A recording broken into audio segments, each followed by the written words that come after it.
Hello, আসসালামু আলাইকুম। আমি মোহাম্মদ মাসুদ রানা। যদিও ফেসবুক আইডিতে আমার নাম মাসুদ সরকার দেখা যাচ্ছে। এটারও একটা হিস্ট্রি আছে। একটু সংক্ষেপে শেয়ার করি। আমার বাবা মার দেওয়ার নাম আব্দুল্লাহ বিন মাসুদ। কিন্তু আমি যখন এসএসসি পরীক্ষা দিব, পরীক্ষা রেজিস্ট্রেশনের সময় আমার শিক্ষক মণ্ডলী বলল যে এত বড় নাম হচ্ছে আমার পরীক্ষার খাতায় লিখতে গেলে অনেক সময় চলে যাবে। তখন তারা নামটা ছোট করার সিদ্ধান্ত নেয় এবং আমার মনটা খারাপ হয়ে যায়। আমি বাসায় এসে বলি, তখন বাসায় এসে বলার পর আমার নাম ঠিক করে দেয় মাসুদ সরকার। সরকারটা হচ্ছে আমাদের বংশ বা বংশগত পদবি।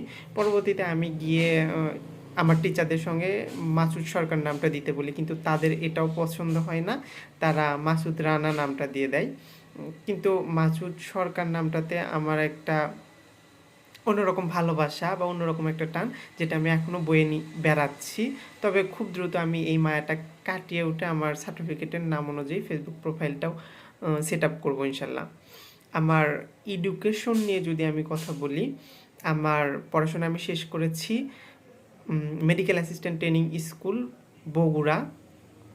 আমি একজন ডিএমএফ ডক্টর। অনেকের ডিএমএফ ডক্টর বুঝতে প্রবলেম হতে পারে, তো তাদের ক্ষেত্রে বলি এমবিবিএস এনারা হচ্ছে মেডিকেল অফিসার, আর আমরা ডিএমএফ ডক্টররা হচ্ছে উপসহকারী মেডিকেল অফিসার। আশা করছি আমি আমার পজিশনটা ক্লিয়ার করতে পারছি। এরপর আমি কর্মসূত্রে কাজ করেছি ডিউটি ডাক্তার হিসাবে মা ক্লিনিকে, তারপর সোনালী ক্লিনিকে এবং লাস্ট সন্ধানী ক্লিনিকে। এছাড়া আমার পড়াশোনা শেষ করার পর আমি যে প্রতিষ্ঠান থেকে পড়াশোনা করেছি ওই প্রতিষ্ঠানেই ইনস্ট্রাক্টর হিসাবে যোগদান করি। ওখানে আমি ম্যাথস এবং সিপি অর্থাৎ কমিউনিটি প্যারামেডিক্স যারা, তাদেরকে হচ্ছে পড়াই। আমার এই প্ল্যাটফর্মে যুক্ত হওয়ার জার্নিটা যদি একটু আমি শেয়ার করি, আমি পড়াশোনা থাকা অবস্থাতেই যখন আমি হাতে স্মার্টফোন পেলাম, তখন আমার নিজে থেকে কিছু একটা করার খুবই ইচ্ছা বা আগ্রহ ছিল এবং আমি অনলাইনে ঘাটাঘাটি করতাম। এবং এক সময় আমি আমাদের প্রিয় মেন্টর ইকবাল বাহার, জাহিদ স্যারের কিছু অনলাইন ভিডিও দেখি ইউটিউব লাইভের। এরপর ভিডিওগুলো দেখতে দেখতে আমি ফেসবুক গ্রুপের সন্ধান পাই। এরপর কোনো একটা ভাইয়ের মাধ্যমে আমি গ্রুপে রেজিস্ট্রেশন করি, আমার ভাইটার নাম মনে নাই আসলে। এরপর উনি আমাকে হচ্ছে আমাদের জেলা মেসেঞ্জার গ্রুপে যুক্ত হওয়ার কথা বলেন। আমি তখন ওনার কাছ থেকে আমাদের বগুড়া জেলার হচ্ছে জামাল উদ্দিন ভাইয়ের ফেসবুক আইডির লিঙ্কটা পাই এবং তাকে আমি আমার হচ্ছে রেজিস্ট্রেশন নাম্বার এবং আমার ব্যাচ নাম্বার জানাই। আমার রেজিস্ট্রেশন নাম্বার 55-072। আমি যুক্ত আছি 13তম ব্যাচ থেকে। তো এরপর তিনি আমাকে মেসেঞ্জার গ্রুপে যুক্ত করে নেয়। এরপর যুক্ত হওয়ার পর আমি স্যারের ক্লাসগুলো করতে থাকি এবং স্যারের ক্লাসগুলো করতে করতে স্যারের সেশনগুলো অসাধারণ ছিল এবং এই অসাধারণ সেশনগুলোর কতগুলো কোটেশন বা কথা আমার কাছে খুবই ইন্সপায়ারিং লাগতো, যার মধ্যে আমি কয়েকটা কথা একটু বলি। প্রথমত হচ্ছে বৃষ্টি সবার জন্য পড়ে, তবে ভেজে কেউ কেউ। তারপর ছিল এরকম, শুধু একটা কাজ করার জন্য আপনার জন্ম হয়নি, আমাদের প্রত্যেকেরই 3টা করে পরিচয় থাকা উচিত।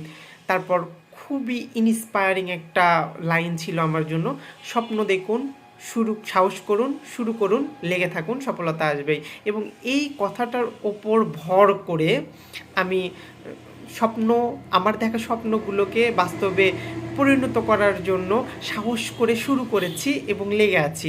বর্তমানে আমি যে কর্মগুলো করছি বা উদ্যোক্তা জীবনে যে কাজগুলো করছি, আমার নিজের একটা কোচিং সেন্টার আছে, এসবিএ কোচিং সেন্টার নামে, যেখানে আমি ক্লাস 9-10-এর বাচ্চাদেরকে ফিজিক্স, কেমিস্ট্রি এবং বায়োলজি পড়াই। ইন্টারমিডিয়েটের বাচ্চাদেরকে হচ্ছে বায়োলজি পড়াই। এটা আমি ফুল টাইম না, আমি যতক্ষণ সময় পাই, সকালে এবং সন্ধ্যায় যতক্ষণ সময় পাই ততক্ষণ পড়াই। এছাড়া আমি রিসেন্ট আরও 2টা উদ্যোগ নিয়েছি, তার মধ্যে একটা হেলথ কেয়ার সেন্টার, যেখানে বসে আমি ভিডিওটা করছি আমার এই রুম। তো হেলথ কেয়ার সেন্টার পরবর্তীতে health care centre and health care ফার্মেসিতে পরিণত হয়। এখানে আমি রুগী দেখি এবং আমাদের ফার্মেসি আছে। তো এখানে শুধুমাত্র আমি নিজে রুগী দেখি না, আমার সঙ্গে আছেন ডক্টর রুমাইয়া আক্তার সারা এবং ডক্টর জাসাদুল নবী জিম। তো ডক্টর রুমাইয়া আক্তার সারা ম্যাডাম তিনি হচ্ছে গাইনি রুগীগুলো দেখেন, জিম স্যার চোখের রুগীগুলো দেখেন। এছাড়া যে রুগীগুলো আমাদের এখানে আমরা ম্যানেজ করতে না পারি সেগুলোকে আমরা ক্লিনিক বা হসপিটালে পাঠাই। এভাবেই চলছে আর কি আমার এটা। এছাড়া আমি অনলাইনে আরেকটা উদ্যোগ গ্রহণ করি, সেটা হচ্ছে আমার পাঞ্জাবিতে আমি খুবই আসক্ত। পাঞ্জাবি আমার খুবই ফেভারিট ড্রেস এবং আমি পাঞ্জাবি নিজে পরি এবং আমি অন্যকেও পরাতে চাই। এই জন্য পাঞ্জাবি নিয়ে অনলাইনে কাজ করতেছি। শুধুমাত্র পাঞ্জাবি না, আমার অনলাইনে আরও পোশাক আছে, মেয়েদের 3 পিস 2 পিস হাতের কাজের বিভিন্ন ধরনের পণ্য। তো এইটাও আমি অনলাইন পেজের মাধ্যমে পরিচালনা করছি। আমার ফেসবুক পেজটির নাম হচ্ছে SBA শপ। তো এই সব মিলিয়ে আমার উদ্যোগ এবং এই উদ্যোগগুলো নিয়েই আমি লিগে আছি এবং সামনের দিকে যাচ্ছি। সবাই আমার জন্য দোয়া করবেন।